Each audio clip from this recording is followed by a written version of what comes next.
Alright guys, welcome back to Actualization Station. As always, this is Chris. I've been listening to this podcast, Rebel Wisdom. It's on YouTube, and you can see, and I'm sure it's in audio form just as a podcast. I gotta give a shout out to Voice Club. Jonathan Vervaeke's Awakening from the Meaning Crisis lectures that he's putting out right now. It's an ongoing series relating to the greatest crises humanity faces, and as well our ability to present ourselves to life in such a way that we can move maybe perhaps with more accordance and move in concert more gracefully with one another as we work out how we're going to face these problems, because right now it feels like we're ever increasingly at each other's throats, and that's not a fun game to play.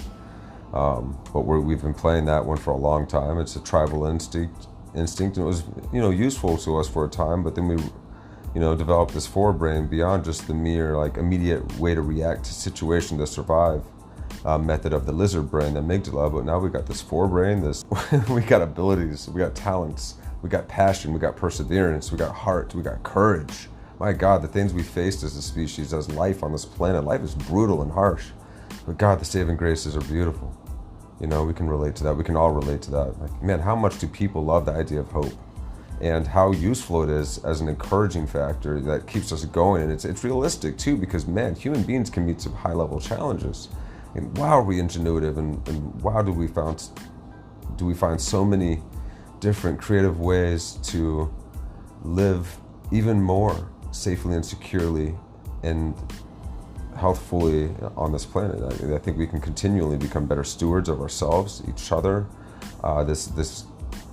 this gift of a living, this fragile ecosystem, this beautiful, beautiful landscape where I live, but all over the planet. It's beautiful, beautiful. And the cosmos are unimaginably complex beyond our understanding. We're still studying everything inner and outer, and it's majestic beyond belief, and it's infinite.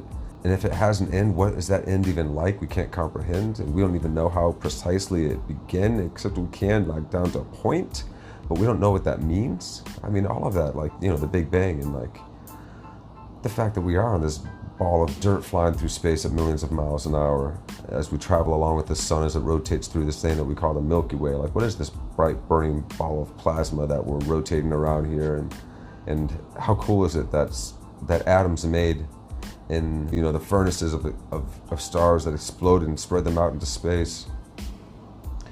All of that is really profound stuff. So that's what I'm really interested in talking about the most, because it seems like the central project of our time is, as a self-reflective species at this level of technological capacity, and of course that we're dangerous in our potential with the tools that we can create that are both useful but so often double-edged swords that can also cut us as individuals and species. We don't want to hammer our thumbs here. We've got to learn how to we've got to move on to communication 2.0. I think we've got to be all the more considerate in our ways that we communicate the ideas that we have and the feelings that we feel, and how deeply are we going to look at things and reason with one another and see that we're not just the policies that we're putting forth, in the political realm, for instance, but we're the values that underlie those, and we can relate to each other and say, okay, I see why you see that. If we can talk on that level and really get serious about the problems we have to face, really take a step back and get it a telescopic wide-angle view of the Earth and it's spinning, zoom back in on this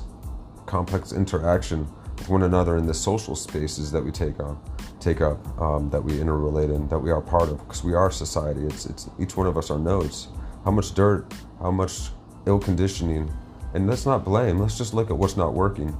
God, we're fighting generationally. We're fighting amongst the sexes. We're fighting amongst all these different ways in orienting ourselves in the world and saying this is better and this is better. And no, if someone's rude and being a bully, acting in the least constructive ways, how do we find a way without lashing back?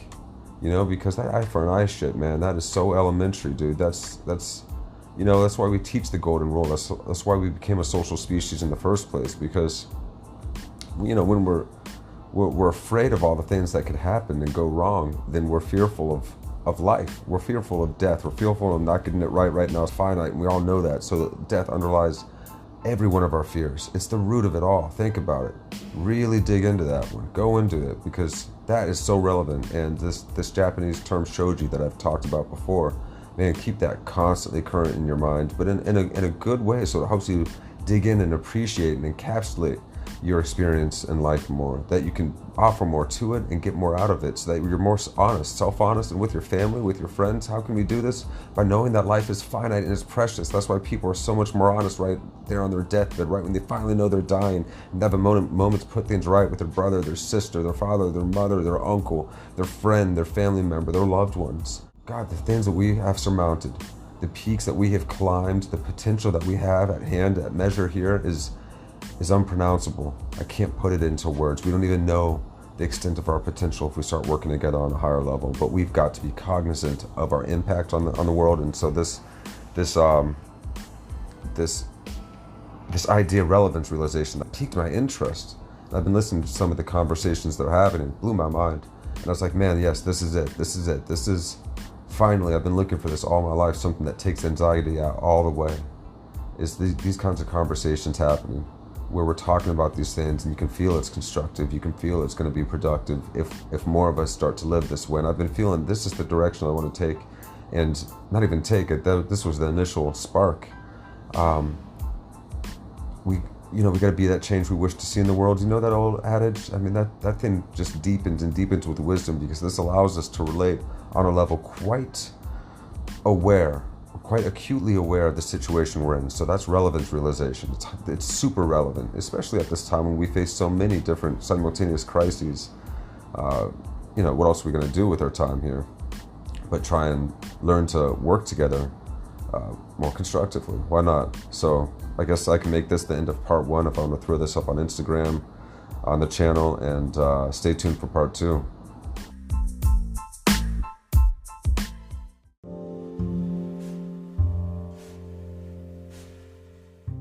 Alright guys, so Chris here with Actualization Station. Been talking for 10 minutes now already, and let's see if I got any more verbiage to spit here for your all's entertainment and edutainment and pleasure and hopefully enlightenment. But so we're going to be that change we wish to see in the world. You know that old adage, right? So let's think about that.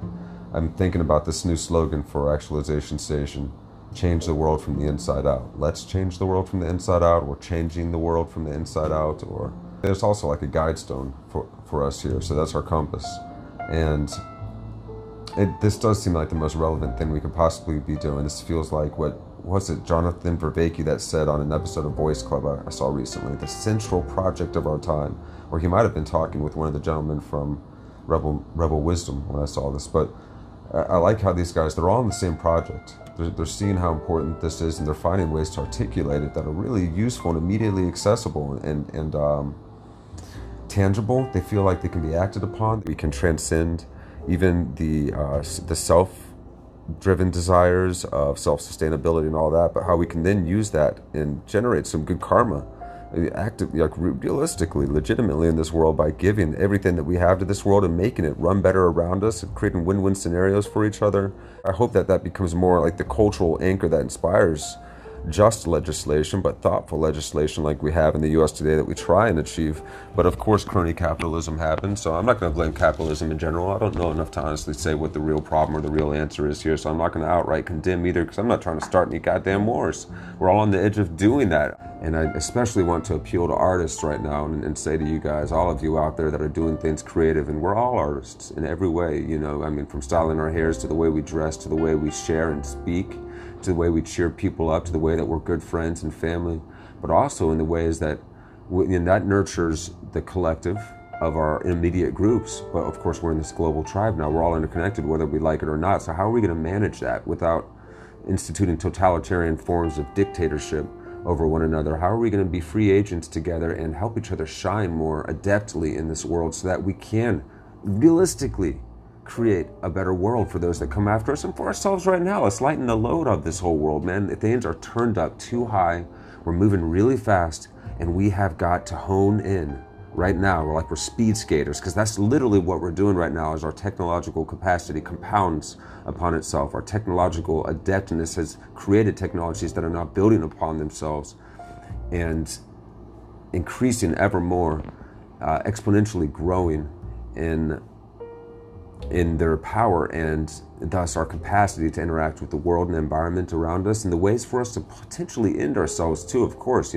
become increasingly accessible just because the technology is allowing us to do so much good, but also so much potentially bad if we're not good people. And if we are not generating better people. But how do we do that but inspiration? Like end of Shawshank Redemption and the argument for hope. The hope that to survive. It's a biologically driven orientation that's within us. It's there, it's driving our evolution. But it's also quite profound because this whole thing's a great mystery beyond anybody's full ability to understand and comprehend. It's and even articulate. Yeah, there's no one word or name that can wholly account for this great mystery that we find ourselves within.